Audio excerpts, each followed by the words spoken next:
అఘోరాలు అంటే ఏదో శవాలను తింటారని కొన్నాళ్ళు పెద్ద ఇది ఒక పెద్ద ఇదే అయిపోయింది ట్రెండ్. తినరా నిజంగా? వాస్తవంగా వాళ్ళు నరమాంసం అసలైన అఘోర ఆ పేరులోనే అఘోర అని ఉంది. ఘోరం చేయని వాడు అఘోర.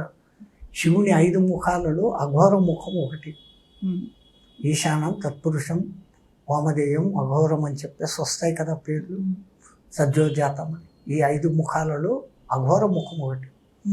ఆ అఘోర ముఖ సాధకులు అఘోరాలు. వాళ్ళు క్రూరులు కాదు. వాళ్ళ ఆహార వ్యవహారాలు వేరే రకంగా ఉంటాయి.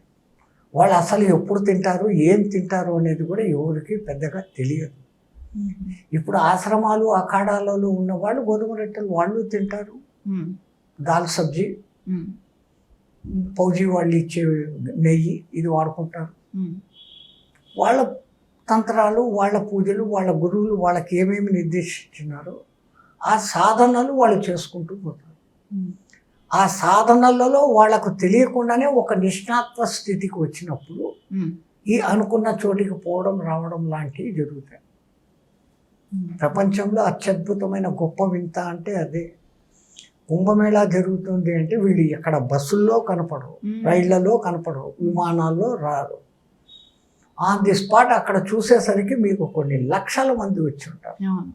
ఈ కొన్ని లక్షల మందిలో కొన్ని లక్షల మంది స్థిర నివాసాలు, వాళ్ళకి ఆశ్రమాలు ఉన్నాయి. వాళ్ళలో 1-2 లక్షల మంది ఈ మహత్తర సాధు లక్షణాలకు శక్తులు కలిగిన మహానుభావులు.